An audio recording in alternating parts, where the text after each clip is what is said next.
Bienvenue à tous dans cette nouvelle vidéo R5 Maxi Replica. Alors, petite vidéo pour vous expliquer un peu le projet. Donc vous le savez tous maintenant, Max Pilling Rhodes, mon partenaire, qui m'a fourni un beau petit turbo. Alors, donc dans cette vidéo, vous voyez, j'ai déjà un petit peu commencé. On va désassembler quelques parties du moteur, notamment les collecteurs d'échappement et d'admission. Alors, oui, par où commencer? C'est un moteur atmosphérique, on est d'accord? Donc, qui n'a pas de suralimentation. Donc, nous allons lui mettre un énorme turbo. Mais je veux rester en interne d'origine. Donc c'est-à-dire piston, segmentation, bielle et pompe à huile d'origine. Donc on va pas pouvoir lui mettre des fortes charges de boost. Donc on va essayer d'aller à 0,7, peut-être 1 bar maximum. Donc, mais pour ce faire, il va falloir qu'on modifie pas mal de choses. Donc on va faire toute une liste. Donc on va faire toute une liste des choses à faire. Il va y avoir l'alimentation en huile du turbo, la sortie d'huile du turbo, etc., etc., etc. Alors, on va tomber l'admission également, puisque c'est une admission en plastique. À la limite, le plastique, c'est pas trop dérangeant par rapport au boost qu'on va lui mettre. 0,7, 1 bar, le plastique il tient. La seule chose qui me dérange dans ce plénum en plastique, c'est que c'est un moteur atmosphérique et il est doté d'un poumon pneumatique qui fait varier à l'intérieur des clapets. Alors je pense que c'est des clapets, je vais être franc avec vous, je ne l'ai pas encore démonté, je ne sais pas trop si c'est des clapets ou si c'est un autre système. Bon, en tout cas, c'est pour avoir plus de couple à bas régime. Donc nous, clairement, on s'en fout de ça, vu qu'on passe en suralimentation. Donc à bas régime, effectivement, le moteur sera un peu moins coupleux. Mais une fois que le boost arrivera, ben, le boost il arrivera et le moteur prendra ses tours. Voilà. Donc pour en revenir à ça, j'ai commencé à démonter la partie échappement. Puisqu'on ne va pas garder les collecteurs en fonte. Non pas qu'ils ne sont pas très bien, mais en fait compte déjà plusieurs choses. Le turbo il pèse 10 kg. Donc il faut que je gratte 10 kg pour avoir les mêmes poids puissance que je souhaitais. Il faut que je gratte 10 kg. Donc pour gratter 10 kg, comment je vais faire? Je vais sortir les collecteurs, mettre des collecteurs en inox, beaucoup plus légers. Et puis l'échappement va être complètement différent. L'échappement, à l'époque, j'avais 2 tubes en 63 qui partaient des 2 collecteurs, vu que c'est un V6, il y a 2 collecteurs, un à droite et un à gauche. Et donc du coup, ça revenait dans un silencieux en X-pipe. À l'intérieur, il était croisé dedans. Et qui repartait avec 2 tubes en 63 jusqu'à la sortie. Donc tout ça, c'est lourd. C'était pas mal chiant à faire. Et bon, finalement je ne l'ai pas gardé longtemps parce que oui, à la base, le projet turbo devait se faire une fois que la maxi était finie. À la base, je devais mettre le moteur tel quel et faire mes premiers roulages, mes premiers réglages, etc. Mes premiers trick day en atmosphérique. Mais bon, finalement, la donne a changé puisque Max Pilling Rhodes a voulu gentiment me sponsoriser ce magnifique turbo. Et donc, on change un peu les projets. On va faire l'ensemble, quoi. Comme ça, elle sera terminée une bonne fois pour toutes. Et puis, c'est tout. Donc, du coup, j'avais fait tout un système d'échappement pour un moteur atmosphérique. Mais là, la donne, elle change complètement. Donc, le turbo va se situer là. Et donc, il va falloir rejoindre les 2 collecteurs jusqu'au turbo et après refaire carrément toute une downpipe, toute une descente de turbo, puisque moi j'ai une sortie latérale. Donc, ça sera relativement plus simple à faire. et ça sera beaucoup moins long et beaucoup moins encombrant que ce que j'ai actuellement. Donc forcément, je vais aussi gagner du poids. Donc on va réussir à gratter peut-être 2-3 kilos. Ça ne sera pas énorme, mais c'est toujours ça de prix. Ça ne compensera pas les 10 kilos du turbo, mais je pense qu'on ne sera pas trop mal. Et puis, donc, on va passer sur un plénium en aluminium. Un plénium en aluminium de Audi S4 B5, il me semble. Normalement, c'est les mêmes blocs, sauf que c'est du 2 litres 8 ou du 3 litres 2, je ne sais plus. Bon, bref, je ne sais plus la cylindrée, mais c'est le même bloc, hein, quasiment le même bloc. Il y a quelque chose qui change, notamment au niveau des couvre-culasses. Ce n'est pas tout à fait les mêmes couvre-culasses. Bah, l'admission est complètement différente, l'échappement est complètement différent. Donc là, je vais devoir réadapter au niveau de l'échappement, parce que forcément, voilà, je vais prendre des collecteurs d'Audi S4, hein. Donc je vais devoir réadapter également, mais ce n'est pas un souci. Et puis ce turbo, il est refroidi par eau, donc j'ai un gros refroidissement par eau qui se fait là, une entrée là et une sortie l'autre côté. Ça, c'est pour l'huile, donc il est refroidi, lubrifié par huile et refroidi par eau, et ça, c'est ce que je voulais absolument. Donc j'ai plusieurs solutions qui s'offrent à moi. Là, comme le moteur est à l'envers, normalement, dans la Audi A6 où le moteur était dedans, ça, c'est ce qui allait dans le radiateur de chauffage, vu que le moteur était à l'avant du véhicule. Donc le radiateur de chauffage, c'est ce qui vous permet d'avoir du chauffage en hiver, quoi. Moi, ce que j'ai fait, bah, j'ai fait un bypass, vu que j'en avais plus besoin. Mais c'est idéal pour moi, parce que finalement, j'ai déjà les sorties d'eau qui sont là, et le turbo sera là. Donc pour vous simplifier le truc, tac, tac, tac, 5 minutes, c'est fait, quoi. Enfin, franchement, là, sur le coup, je suis assez gagnant.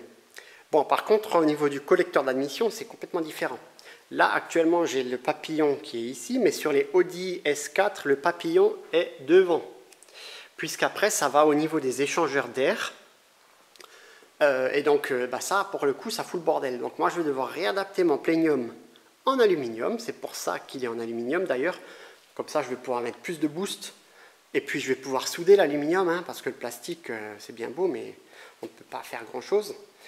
Et alors, à la base, j'étais parti sur un plénium complètement en 3D, avec des Venturi. Enfin, voilà, j'étais parti dans un truc de fou. Mais comme on est parti sur du moteur suralimenté, hein, donc avec un turbo, bah, finalement, le plénium là ne verra jamais le jour. Et donc, on garde un plénium classique avec un monopapillon. J'étais même chaud de faire un 6 papes. Enfin voilà, bon bref, ça tombe un peu à l'eau. Mais bon, c'est pas plus mal. Moi, à la base, R5 turbo, ce qui est plutôt logique. Donc voilà, finalement les plans ont changé, mais c'est pas plus mal. Et puis pour la gestion électronique, on va voir qu'est-ce qu'on va faire, parce que là j'ai la gestion d'origine. Alors vous voyez ici j'ai des bobines crayons, mais malheureusement les bobines crayons, je ne peux pas les mettre sur ma gestion d'origine. Il faut absolument que je modifie ma gestion pour ça. Vous voyez là, par exemple, j'ai des bobines de Audi RS3. Ça, c'est des bobines de Audi A3 2 litres T, tout classique, quoi. Bon, c'est déjà des bobines de 2 litres TFSI, hein. Mais c'est pas les bobines rouges que vous avez l'habitude de voir. Voilà. Donc, moi, je pense partir sur des bobines. Alors là, oui, elles bougent, hein, mais c'est pour ça que j'aime bien ces bobines, parce qu'on peut les fixer. Donc il faudra fabriquer un support pour pouvoir fixer ces bobines au niveau du cache-culasse, au niveau du couvre-culasse. Et puis je pense qu'avec des bobines comme ça devrait envoyer plus ou moins... Enfin, en réalité, je ne sais pas vraiment.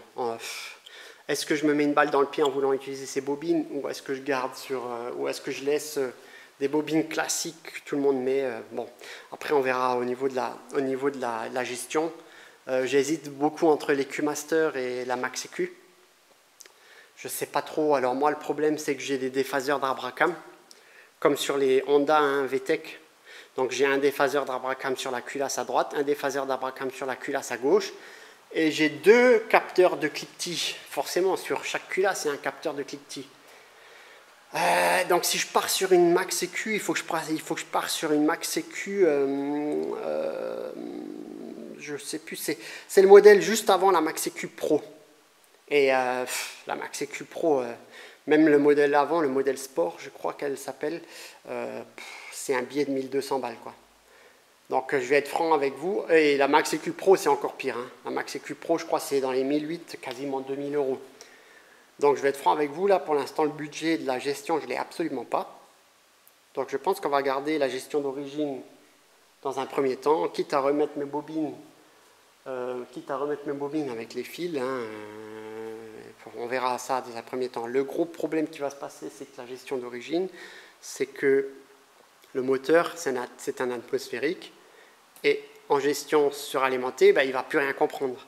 Il va se dire, ouais, mais là, tu as du boost, alors que normalement, tu es censé être en dépression, tu es en pression.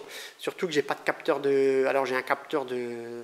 Je sais même pas d'ailleurs si j'en ai un. J'ai un capteur température, mais est-ce que j'ai un capteur de pression? Bon, en tout cas, ouais, il faut que je regarde bien, parce que là, il faut vraiment que je regarde. Parce que, bon, dans un premier temps, ça pourra faire le job, elle pourra tourner en atmosphérique sans problème, mais dès que je charge avec un peu de boost, elle se met à couper ou faire n'importe quoi, c'est pas la peine. Mais bon, c'est pas grave, au moins je pourrais la démarrer, faire mes premiers tests, voir s'il n'y a pas de fuite bizarre, des trucs bizarres, en gestion stock, et après on pourra toujours faire la gestion par la suite. De toute façon, il faudra faire la gestion quand le moteur est dans le véhicule pour avoir les bonnes longueurs de câble, pour réaliser le faisceau, hein. Pour réaliser le faisceau, il faut que le moteur soit dans le véhicule pour qu'on puisse avoir les bonnes longueurs de faisceau et tout ça. Et puis donc oui, il faudra refaire un câblage sur mesure entièrement, hein. Donc voilà. Mais le seul souci qui m'embête avec ça, c'est que je vais perdre le compteur. J'avais installé le compteur de la Audi dans le tableau de bord, hein, de la Maxi. Donc j'avais tout, j'avais la température d'eau, température d'huile, le kilométrage du véhicule, j'avais aussi la jauge d'essence, enfin j'avais tout ce qu'il y a sur un compteur, quoi. J'avais également le compte tour, toutes ces choses-là. Donc ça m'embêterait de virer la gestion d'origine et ne plus avoir accès à tous ces paramètres-là, d'autant plus que j'avais une prise OBD.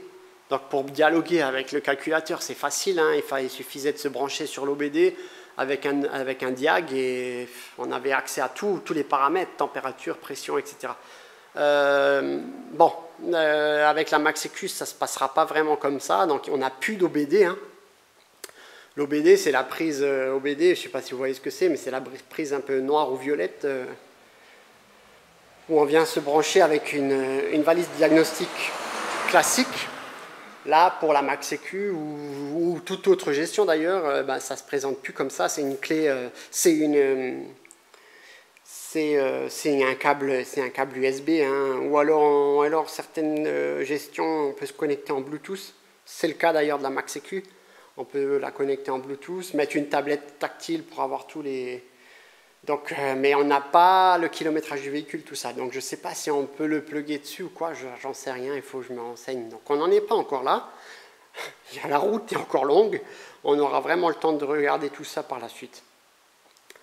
Donc là, qu'est-ce qu'il me reste à faire? Alors, je vais vous faire une liste détaillée de tout ce qu'on va devoir faire. Alors là, j'avais déjà fait une première liste de tout ce qui me restait à faire sur le véhicule.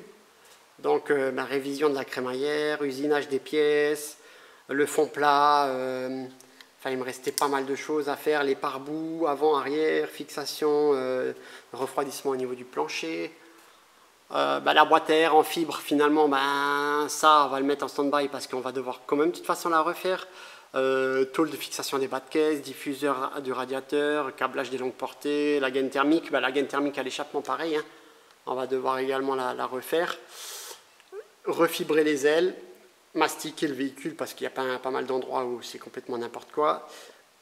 Et j'avais un problème de débitmètre d'entrée basse, circuit d'air et le capteur de température d'eau qui ne fonctionnait plus.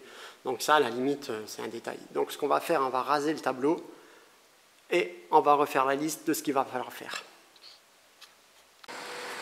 Je vais vous peser le turbo. Alors, le turbo il pèse 8,65 kg. 60. Donc quasiment 9 kg hein, avec les raccords et tout ça. Donc moi je m'étais fixé 10 kg. Donc voilà. Et maintenant, je vais vous peser l'échappement, etc., etc., pour voir à peu près combien je vais gagner en modifiant tout ça. Donc, pour vous donner un ordre d'idée, l'échappement, il se présente comme ça. Donc, sortie collecteur à droite, sortie collecteur à gauche. Donc, sortie collecteur gauche, sortie collecteur droite. Les deux sont de lambda. Ça partait comme ça allait dans l'échappement intermédiaire, croisé dedans en X-pipe. Donc, sortie là qui allait là, sortie là qui allait là, pour croiser les flux. Et ça ressortait en double jusqu'à la sortie latérale carré, enfin carré rectangle bizarre là, sur la sortie latérale. Donc, c'est du 63,5 partout, hein. Donc c'est du 63,5 partout. Donc ce que nous on va conserver de ça, ben, pas grand chose finalement. Donc là on va partir sur des collecteurs inox avec un V-band ici, un V-band ici. Ça va venir jusqu'au niveau du turbo qui sera à peu près ici. Et ensuite on fera une descente. Donc ici on sera en 63 à 63,5. Et on repartira en 76 jusqu'à la sortie finale rectangulaire là qui se trouve là. Donc complètement, je vais devoir complètement remodifier tout ça. Et donc on va gagner quand même pas mal de poids puisqu'on va plus mettre de silencieux parce que le turbo il étouffe, mine de rien, le turbo il étouffe quand même pas mal le son. Donc je vais peut-être pouvoir me passer de silencieux, on verra ça le jour où je devrais démarrer le véhicule. Sinon, il faudra rajouter un petit silencieux là en 76 quelque part. Mais bon, pour l'instant, on va faire sans silencieux. La Maxi de base, elle n'a pas de silencieux. Le problème, c'est que c'est beaucoup de décibels. Et il y a énormément de circuits qui n'acceptent plus les décibels. Je crois qu'il y a certains circuits, c'est 100 décibels, d'autres 95 décibels, etc. Donc, on fera le test avec un micro, je ne sais plus comment on appelle ça, bon, pour tester les dB, et on verra si je dois rajouter un silencieux ou pas. Bon, pour l'instant, on va le faire sans, et puis on verra ça au premier démarrage, qui aura lieu dans un certain temps. Donc là, ce que je vais faire, je vais vous peser maintenant la ligne, et on pèsera tout ça une fois que ça sera terminé. Vous verrez, je pense que je vais gagner quand même pas mal de poids. Là, je pense qu'il y a quand même pas mal de kilos, là. On va faire le calcul ensemble, on va voir ça.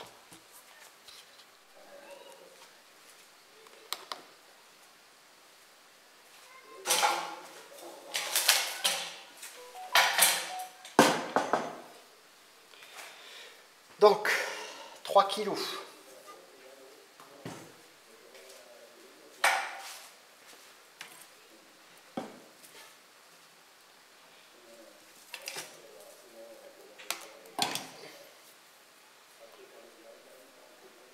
Kilos.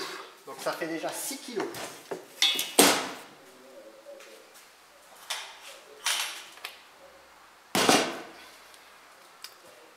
Oh la vache, vous voyez, rien que ça, c'est déjà 10 kilos. Donc là, on est déjà à 16 kilos.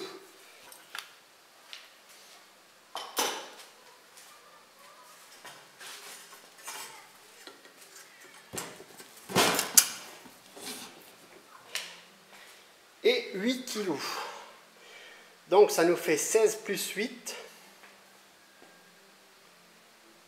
Ça nous fait 24 kilos. Vous vous rendez compte, il y a 24 kilos d'échappement. C'est juste incroyable, quoi. 24 kilos d'échappement. Donc bien évidemment, je ne vais pas gagner 24 kilos puisqu'il y aura pas mal d'échappements qui vont être mis. Ah oui, je n'ai pas calculé aussi le poids des collecteurs. On va peser les collecteurs, comme ça on verra. Je vais vous remettre là.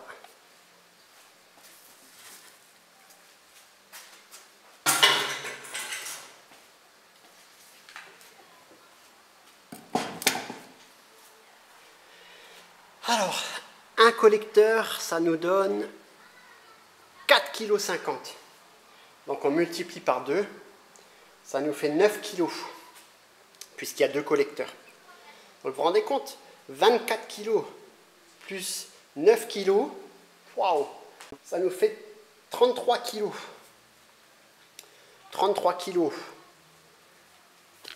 Donc 33 kg moins les 10 kg, on va dire, du turbo, ce qui nous donne 23 kg. On va dire qu'on va rajouter avec la downpipe, avec les sorties, etc., 5 kg. Donc ouais, largement, clairement, en fait, on a gagné 15 kg avec le turbo et l'installation, je pense qu'on va gagner quand même 15 kg. Et c'est 15 kg qui sont très importants, puisque c'est 15 kg qui sont en porte-à-faux arrière, là où le poids de la Maxi est le plus lourd. Donc c'était vraiment en porte-à-faux arrière, hein, donc derrière l'essieu, parce que l'échappement se situait là. Hein, donc on gagne quand même énormément de poids. Donc je suis assez content, donc c'est cool. Donc ne serait-ce que si je gagne 10 kg, c'est incroyable. 10 kg sur une auto qui fait 1 tonne, c'est déjà appréciable. On gagnera également du poids en changeant la batterie. Là j'ai une simple batterie qui est au plomb. On mettra une batterie au lithium. Je vais gagner aussi du poids parce que là je suis en train de mettre au point des feux en impression 3D. Bon, vous voyez là c'est des prototypes, hein. Donc c'est des feux en impression 3D. Donc on va gagner énormément de poids avec ça, puisque de base l'optique il ressemble à ça, avec tout le support en métal dégueulasse. Donc ça, je sais plus combien ça pèse, mais ça pèse lourd, hein. Ah, vous voyez, ça pèse quasiment 2 kg. 2 kg x 2, puisque j'en ai 2, donc ça fait 4 kg. Donc là, on va gagner quasiment 4 kg. C'est énorme. C'est énorme. Ça aussi, hein, c'est de l'impression 3D, donc c'est hyper léger, parce que forcément, pour faire du track day, j'ai pas besoin de luminage, enfin, j'ai pas besoin d'avoir des vrais optiques en verre qui sont lourds et fragiles. Là, l'avantage du 3D, bah, c'est que c'est facile à faire, ça coûte pas cher, et en cas d'impact de cailloux, etc., c'est costaud. Donc pour ceux qui n'avaient pas suivi comment ça se présente, bah, derrière en fait j'ai des bols en inox que j'ai réadapté avec du H4 qui sera réadapté avec H4 finalement j'en ai pas besoin, ça consomme énormément de courant parce que j'ai le H4 avec le plein phare et le phare, le code et le plein phare, et ça ne sert à rien. Donc là je vais mettre des simples ampoules 5W5, c'est des petites veilleuses qui feront largement le job, puisque je ne vais jamais rouler la nuit avec cette voiture, hein, je ne vais jamais rouler de nuit, et donc je pense que ça fera largement le job, ça sera sympa, visuellement ça sera sympa, puisque ça sera rétro-éclairé, mais c'est tout. Et donc oui, donc tout ça petit à petit, ça nous fait quand même gagner énormément de poids. Parce que lui, forcément, il est très lourd. Donc j'ai dû gratter le maximum de poids par-ci, par-là. Donc je suis assez curieux de refaire le test des balances. Comme la vidéo, je vous avais fait une vidéo où j'avais pesé tout le véhicule avec tout ce qui allait être monté dessus, etc. Donc on fera la vidéo complète une fois qu'elle sera terminée, avec les fenêtres en macro long. Donc fenêtre avant, fenêtre arrière, fenêtre du haillon également, tout ça, ça sera en macro long. Il n'y aura que le pare-brise avant qui va rester d'origine, puisque c'est assez compliqué à faire en plexi, et puis avec les essuie-glaces et tout ça, c'est galère. Je préfère garder mon pare-brise d'origine, il est un peu lourd, mais c'est pas grave. Moi, il me faut du poids sur le train avant, il me faut du poids, donc c'est très bien d'avoir un peu plus de poids pour la répartition des masses. C'est beaucoup plus intéressant d'avoir du poids sur le train avant, d'autant plus que devant j'ai des gros freins et ben, ils bloquent il bloque malgré la répartition au niveau des 3 cylindres de roue, enfin embrayage, frein avant, frein arrière, il y a une répartition qui se fait là. Mais on avait fait le test au banc vous allez voir la vidéo, vous allez la voir. J'étais passé au contrôle technique, on avait fait tout un tas de tests avec des réglages. Il nous était arrivé une sacrée galère aussi. Bon bref, et donc la répartition du freinage, elle est importante. Et avoir du poids sur le train avant, c'est important parce que sinon, à chaque freinage trop appuyé, je bloque les roues à l'avant, puisqu'elle est très légère à l'avant. Donc voilà, je vais favoriser le maximum de poids à l'avant. Et donc c'est vraiment cool que je puisse économiser 10 kg sur le train arrière. Donc c'est vraiment génial. Là, je suis vraiment content de pouvoir économiser 10 kg sur le train arrière. Ah, j'ai hâte, j'ai vraiment hâte de vous faire découvrir tout ça, de pouvoir faire les premiers roulages, etc. Donc maintenant, on va passer à la liste. Alors, la liste. Bon, désolé, hein, c'est pas très, au niveau éclairage, c'est pas le top. Donc, en premier lieu, nettoyage moteur, boîte de vitesse, plus accessoires. Donc, démarreur, alternateur, etc. Remplacement des collecteurs d'échappement fonte par les collecteurs en inox, que je vais devoir modifier. Remplacement du collecteur d'admission en plastique, que je vais également devoir modifier au niveau du boîtier papillon, par le collecteur d'admission Audi S4 B5 biturbo, avec les injecteurs qui vont bien. Parce que oui, forcément, les injecteurs ne correspondront plus non plus, donc les injecteurs seront ceux de la Audi S4. L'arrivée d'huile de turbo, donc ce qui lubrifie le turbo, le retour d'huile du turbo, donc ce qui vous fait retourner l'huile au niveau du carter d'huile, donc il va falloir démonter le carter d'huile pour pouvoir souder le raccord AN10 du carter. Installer un séparateur de vapeur d'huile, donc un oil catch can. Et puis fabriquer tout un circuit d'air de turbo, donc ce qui comprend échangeur RO, la dump valve, le piping, etc. Le circuit d'échappement, donc forcément un circuit d'échappement, on l'a vu tout à l'heure, il faut complètement modifier tout ça. Donc modifier les 2 collecteurs d'échappement avec des V-bandes, la descente de turbo, installation des wastegates externes, donc qui dit wastegate externe dit circuit séparé, mais je ne vais pas le faire sortir en externe, comme son nom l'indique, mais il va revenir dans l'échappement d'origine. Je vous montrerai ça en détail. En plus, les wastegates que j'ai commandées, elles sont top, puisqu'elles sont refroidies par eau.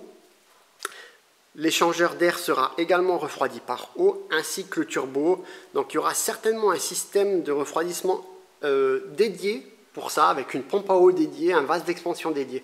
On verra tout ça, je n'ai pas encore pris ma décision, mais je pense qu'on fera ça. Et puis, remplacement des choses basiques, un volant moteur embrayage, parce que j'ai un volant moteur bimasse actuellement, que je vais passer en monomasse allégé, avec un kit embrayage renforcé. Il faut que je change les supports moteurs. On va devoir faire le kit distribution et la pompe à eau, changer les bougies, les diverses joints, etc. Et les bobines, et je devrais même rajouter la Max EQ entre parenthèses, parce que je n'ai pas encore pris ma décision. Donc voilà, ça fait une belle liste, on ne dirait pas comme ça, il y a quelques lignes, mais en réalité c'est un travail conséquent qui nous attend. Donc voilà, je suis assez content. Vous avez pu voir maintenant le projet en détail. J'espère que ça vous plaît. J'espère que ça vous plaît vraiment parce que là, ça va envoyer du lourd. Si j'arrive à monter à 1 bar de boost et à arriver à 300 chevaux, déjà, ça serait sympa. Si on arrive à monter un peu plus en boost et passer les 400 plus, alors là, ça va être incroyable. Ça va être incroyable. Donc, merci à tous pour ceux qui m'ont suivi jusqu'au bout. Vidéo assez longue, mais obligatoire, Il faut que je vous décrive le projet pour ceux qui ne connaissent pas le projet Audi V6 dans une réplique de Maxi très spéciale. Donc voilà, on va mettre tout ça en place. Prochaine vidéo, on va déballer les pièces que je vais recevoir au compte-gouttes par-ci par-là des différents expéditeurs, des différents shops. Et puis on fera un unboxing de tout ça et puis je vous représenterai toutes les pièces en détail et on les installera au fur et à mesure qu'elles arrivent sur le moteur. Je tenais vraiment à vous remercier là, parce que j'ai un petit coup de mou ces derniers temps. Vous savez, les projets comme ça qui durent sur la longueur, c'est assez difficile de se remettre dans le bain. Mais voilà, grâce à vous, à vos commentaires et à vos likes, etc., à vos partages, ça fait toujours vraiment plaisir. Ça me remonte un peu le moral, ça me motive à fond. Le budget, il est assez conséquent, donc forcément, voilà, j'ai pas mal d'autres choses de prévues, mais bon, je peux pas trop en dire non plus. Et puis, surtout, notamment au niveau de la carrosserie. Mais bon, on va y arriver, on va y arriver. Objectif, c'est que cet été, donc l'été 2024, elle puisse être sur les routes, sur les circuits, parce que je ne peux plus rouler avec ça sur la route, hein, c'est beaucoup trop modifié. Donc, on verra tout ça ensemble. Merci à tous les nouveaux abonnés. Abonnez-vous en masse, c'est très très important pour la suite. Vraiment, vraiment, vous êtes encore trop nombreux à ne pas être abonnés à ma page. Vous êtes nombreux à regarder les vidéos sans être abonnés. Alors abonnez-vous, un petit like qui fait toujours plaisir, le petit pouce bleu qui fait toujours plaisir, le petit commentaire de soutien qui remonte le moral quand j'ai le mou, quand j'ai un coup de mou par-ci par-là, ça fait vraiment du bien. Et je vous dis à très bientôt. Allez, bye bye. Ciao.